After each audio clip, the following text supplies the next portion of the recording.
So Ahab brought all this back in, and he worshipped the host of heaven, and he served them. And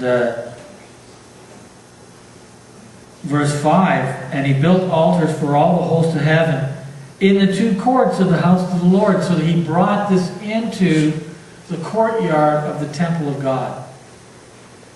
That's what he did. And he made his son pass through the fire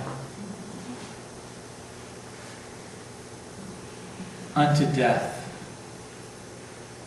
Because the priests of this form of worship were cannibals.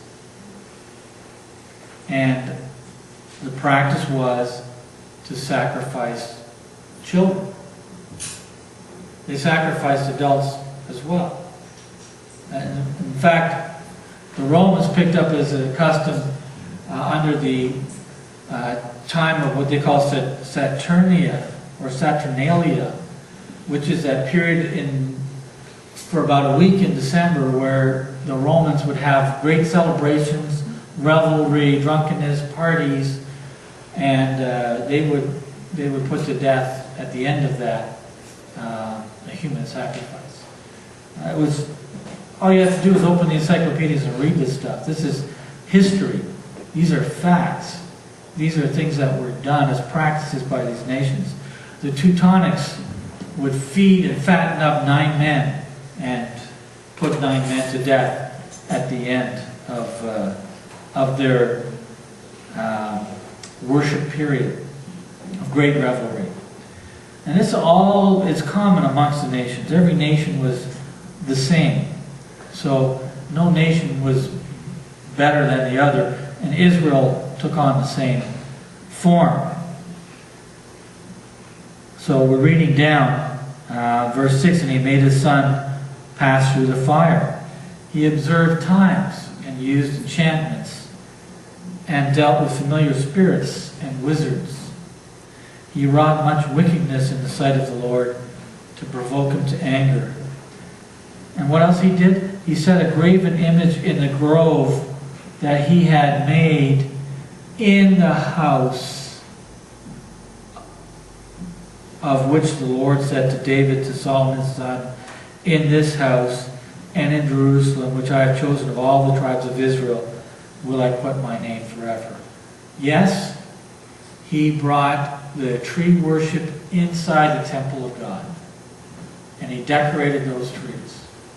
And that was an abomination before the Lord. And in Ezekiel we see God's Spirit departing away from the temple and him leaving Israel to follow after the false gods and allow the Babylonians to come in, invade them, and take over Israel.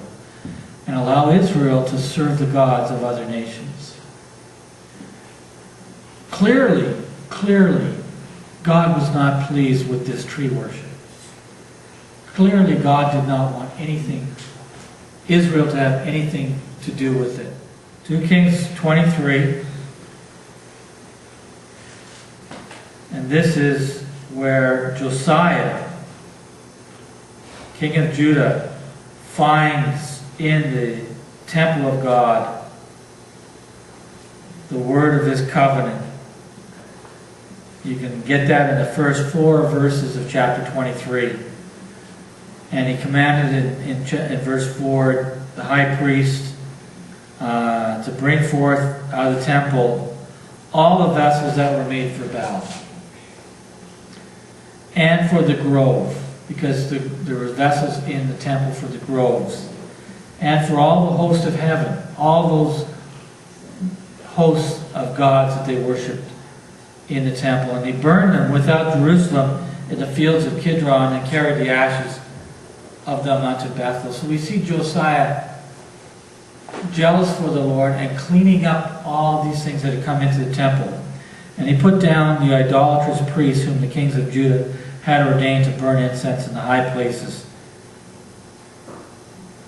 of Judah and in the places round about Jerusalem. Them also that burn incense unto Baal, to the sun, and to the moon, and to the planets, and to all the host of heaven. We see all this worship. And he brought out the grove from the house of the Lord without Jerusalem. So he's now taking the tree worship and the heavenly worship and the false god worship and the Baal worship and the sun worship, which are all tied together, out of the temple of God. That's in verse 6.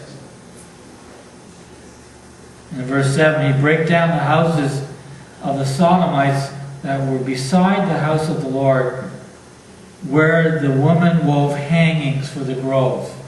So the woman would weave things to hang on the groves. Doesn't this sound familiar? All these practices, weaving decorations that go on the trees. This is, you know, all these times I'm talking about here are 600, 800, 1,000, 2,000 years BC. All in ancient Israel. All these practices that they were keeping. Unbelievable. They're not recent. 23:11. And he took away the horses that the kings of Judah had given to the sun at the entering of the house of the Lord. Imagine how jealous God must have been by the chamber of Nathan-Melech, the chamberlain which was in the suburbs, and burned the chariots of the sun with fire. Wow. In verse 13, Solomon the king had builded for Ashtoreth the abomination of the Zidonians, and for Chemosh the abomination of the Moabites, and for Milcom the abominations of Ammon did the king defile. So Solomon, for those years, many years, had left all these images in the temple, and Josiah broke them all down. In verse 14, he brake in pieces the images and cut down the groves and filled their places with the bones of men. Wow. Of course, all those bones of men, I wonder how they got there.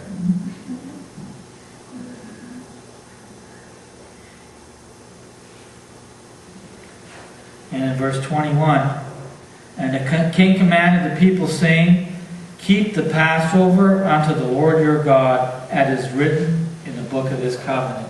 So once Josiah cleaned out the temple of tree worship and all the other false worship, he reinstituted the Passover of the Lord as that one thing to keep in memory every year. Well, there's just so much evidence of this going on. I'm not going to bring it all.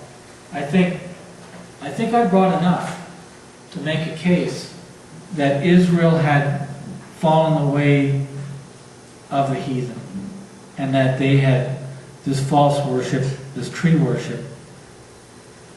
Now, how does this tie in with today?